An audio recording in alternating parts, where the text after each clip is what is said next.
Ms. Merrilees. I'm going to turn the floor over to Pat Hale, who will give you a similar summary, executive summary where he has with other contracts. Okay.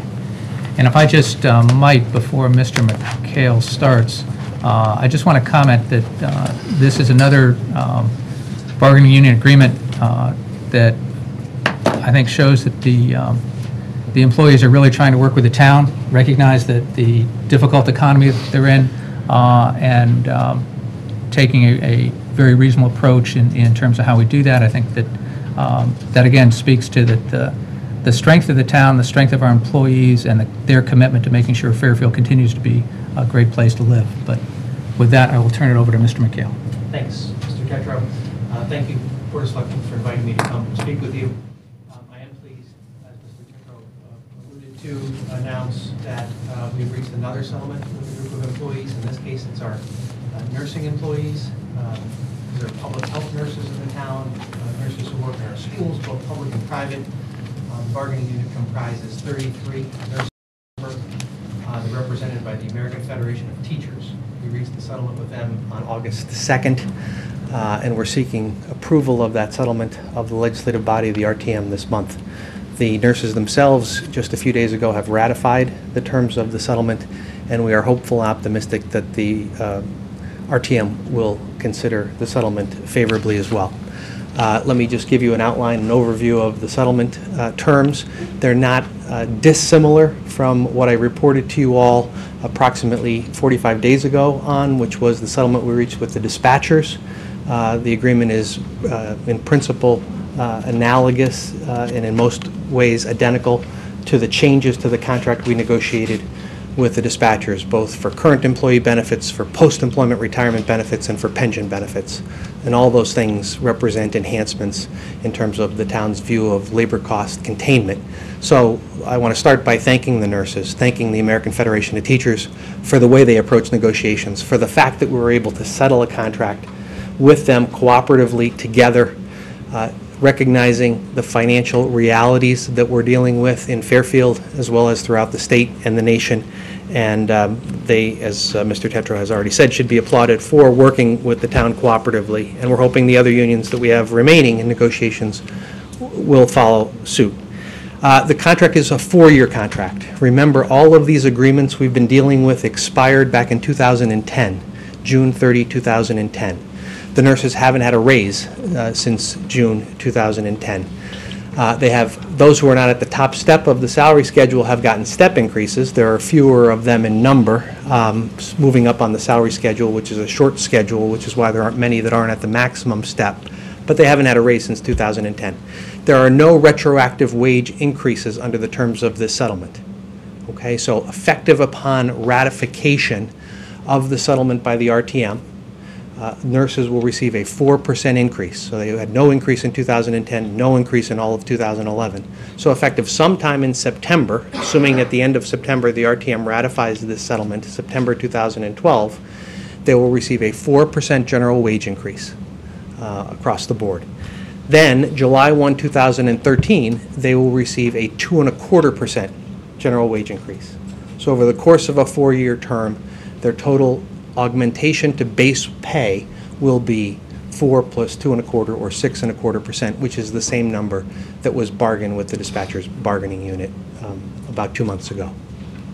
With regard to medical insurance, all of the same changes that were made to the plan design with the dispatcher's bargaining unit were agreed upon with the nurses. All of the copay changes, all of the increased in prescription copay costs as they're incurred, as are set forth in the materials that have been provided to you and are identical to the plan design changes we've been trying to implement town-wide, were agreed upon by the nurses bargaining unit.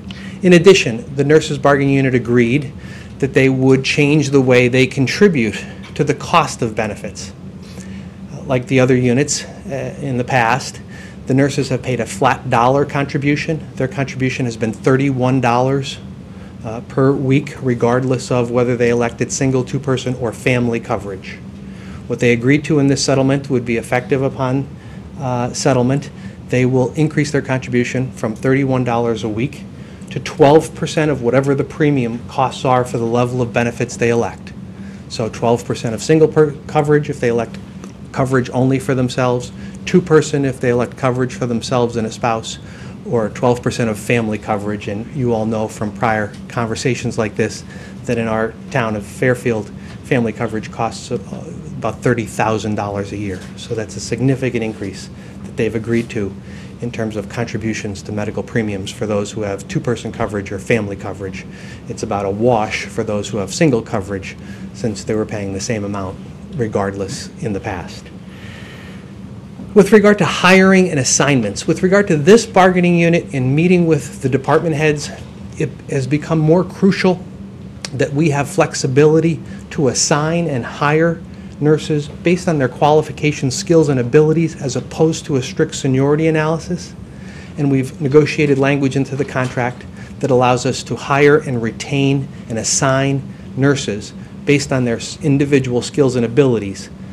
And only when all of those things are equal, education, skills, and abilities, does seniority play a role. And that's really important when you're dealing with one-on-one nurses working with a special needs student in a school system that has developed a relationship with that student, and that student matriculates or something changes and you need to have a layoff. To have to go by strict seniority in that environment isn't business-friendly or appropriate in terms of public allocation of resources. And the nurses, through negotiations, have agreed to migrate from more of a seniority-based system to an education, skills, and abilities analysis, which is terrific. Similar reductions in paid time off. One of the issues we've confronted in Fairfield is excessive amounts, relative term, lots of paid time off, especially with regard to sick leave. The nurses agreed to reduce sick leave at every level, most dramatically for those with 10 years of service or more. In the past, they'd earned 30 paid sick leave days. They reduced that by a third to 20 days. Those between 5 and 10 years of service in the past were allocated 20 sick leave days. That number was reduced to 15. Between 1 and 5 years had in the past earned 12 sick leave days. That number is reduced to 10. Those in the early stages, instead of earning days with under a year of service at the rate of 1/4 a day per month worked, it's reduced to 1 day per month worked, to a maximum of 6 days in the first year of employment. So sick leave was dramatically curtailed, as it has been in the other settlements that we've reported out to you. Next, with regard to workers' compensation, you're familiar with the fact that the contracts we've brought to you had a workers' compensation supplemental provision, so that if someone was injured in the course of performing their duties, in addition to receiving the benefits provided under the law, the workers' compensation law, the town supplemented those benefits for a period of time, up to 60 days for people with more than 5 years of service, up to 30 days for those with 1 to 5 years of service, and the town would pay the difference between what the statutory benefit was and what employees' regular base pay was for that period. We agreed through this settlement that that would stop.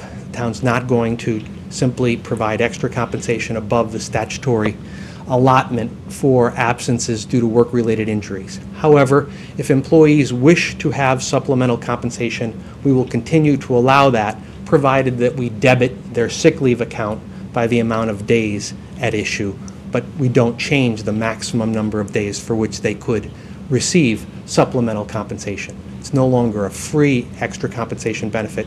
It results in a reduction in a sick leave benefit, assuming those sick leave benefits have been accrued and are available to the individual. With regard to retirement, something that was probably the biggest priority when I first met everyone in Fairfield in terms of making a change to collective bargaining agreements going forward, here too, we reached an agreement that people newly hired would not be added to our defined benefit pension plan. New hires will participate in a defined contribution plan, the 401A plan, the same plan that we bargained with the dispatchers unit. We will not be adding this group of employees to the defined benefit pension plan. We will match their contribution to the pension plan up to 5% of their base pay, and that's what they will receive. According to the pension calculations that have been done following the settlement, that should result in a roughly 4% of payroll savings in terms of funding of the town pension, as opposed to continuing the defined benefit pension plan. With regard to post-employment medical, post-employment medical benefits. We made all of the same changes with some small differences that I'll explain with the nurses as we did with the dispatchers. First of all, instead of being guaranteed for those eligible for post-employment medical benefits under the same medical plan you had when you retired, the nurses agreed that the benefits they would receive following retirement would evolve as the benefits for active employees evolve, which we expect will continue to involve more and more cost containment as pressure is put on all of us to continue to find ways to contain costs. So that's an important change. For those, in addition, employees will contribute now in retirement, as opposed to in the past, towards the cost of post-retirement medical benefits. Those who were hired prior to June 30, 2010 will contribute to those benefits at the same rate that they were contributing at the time they retire. So if they retire next year, forever in their retirement, they'll pay 12% of the premium costs. For those who were hired after July 30, 2010, they will pay whatever the percentage rate active employees pay as that percentage rate evolves over time. Dependents, one of the priorities and what we've achieved in other negotiations is limiting the definition of dependent for post-employment medical benefit eligibility to those who were dependents at the time the retiree discontinued employment with the town. That too was achieved in this settlement, so only those who were dependents at the time of retirement are eligible to participate in the town's plan. And that comprises a summary of the economic changes. There are a variety of other technical language changes designed to clarify parts of the contract in terms of clarifying what part-time benefits, what part-time employees receive in terms of benefits, and so there are a number of changes to the contract where that was done, but it was simply meant to codify the current practice in a way that made the contract clearer. It does not reflect a substantive change. Does anyone have any questions about that? Thank you. Any questions from the board? Thank you. And thank you for the summary. Certainly appreciate that. My pleasure. The first question I have is back to the comment you made about the change in how folks are promoted within the organization, going from strictly a service-based model to a model that incorporates education, skills, and abilities. So my question is, how are the skills and abilities components going to be measured? Is that going to be a function of human resources? What are the criteria that will be used to evaluate your skills versus somebody else's skills as it rolls into this type of process? Well, it's an excellent question. There are several ways the town will demonstrate a differentiation in skills and abilities. One is with a performance evaluation tool, where people are given feedback regarding their skills and abilities through performance reviews. More importantly, though, for these nurses who are assigned, in some cases, not in all cases, this won't apply to a number of the nurses in the bargaining unit, but increasingly where nurses are assigned to the public school setting, and even in some cases they are assigned one-on-one to a child with a disability that requires certain nursing assistance. The fact that the nurse has the ability to deal with the child's specific disabilities, whatever those disabilities may be, and they range from very narrow disabilities to very broad disabilities where there's a lot of medically fragile students in the school system that require very specific skills. Having those skills and abilities now will matter, such that if we're in the unfortunate circumstance, and we certainly hope we won't be, but if we are, where we're needing to lay off nurses, whereas in the past where we would need to look at this more in terms of simply the educational background, which may be the same across all of the nurses since they're registered nurses and all have the same educational background, we can now look at skills and abilities before we have to go to a strict seniority-based layoff. And that's really what this is designed to avoid, is in the event that the economy continues to sour, in the event that this is a department that you all decide that we need to make reductions, we don't want to be hamstrung by strict seniority in terms of making these decisions, because there are nurses with specific skills dealing with specific students, and those skills will be demonstrated from the fact that they've worked in the past dealing with the medically fragile students in the school setting. So you've done a good job of explaining the different types of jobs there are, because this is a unique circumstance, right? there will be nurses that work in the school, there will be nurses that work one-to-one, and I understand that. Can we be more specific about the evaluation process? Is it your typical human resources? Well, maybe I should first ask, what is our current evaluation process that human resources does use? How often is it done, and how does that weave into this process? I don't know. I'm sure Mary knows. I don't do the process since I don't have direct observation of any of these people. We have Joanne Ryan, who is the person in charge of the nurses. She's in the mid-management union. She does reviews on an annual or biannual basis, depending on if she has any issues. Her questions and concerns are certainly those things that Attorney McHale has addressed, but also there are a couple of office worker nurses who do have, I mean, I believe all our nurses have good skills and abilities, but when you transition from a nurse in a school system to a office, someone who's doing office nursing, it's very different, and you're looking for different skills and abilities. So those things are addressed in the annual, or sometimes it takes Joanne 18 months to get through everybody. But she feels that it's better to do them and take her time and having meaningful instead of just, cookie cutter evaluations. Right, so it's a performance review is what I'm hearing. Yes, and it's not Okay. done by HR. It is done by somebody who is a nurse and directly supervises them. Should HR have more of an involvement in the human resources evaluation process? I have involvement with them to a certain extent, but it would be very difficult. We have almost 500 full-time employees. For me to be actively involved in evaluations, actively involved with union negotiations, there's a limit. So I really help and address those things where there are issues. When people are just, if someone's being disciplined and we go through the discipline process and there's a grievance, then I'm actively involved. But I'm not actively involved in the day-to-day operations. So it sounds like you're more of a facilitator than like an administrator of the actual evaluation process. Okay, and that makes sense based on the volume that you just described to me. Okay, thank you for that. Just one more, please.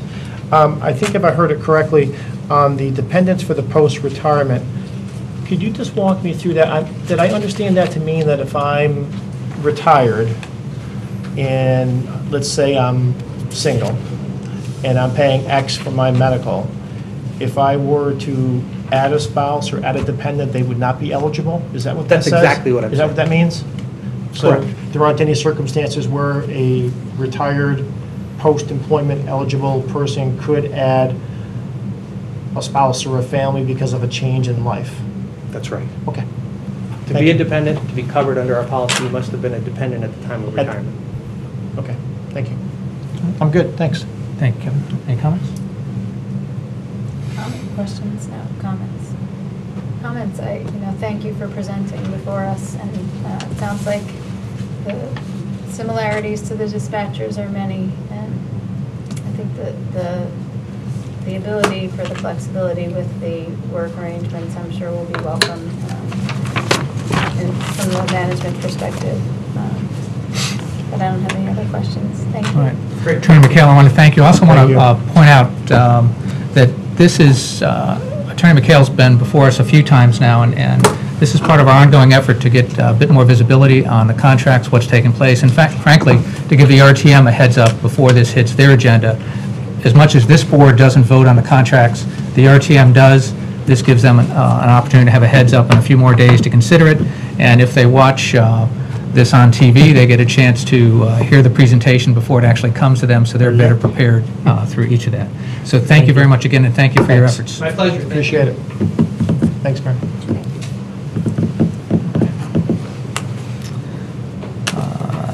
Next up, item 10, to hear, consider, and act upon the following resolution. Resolved that the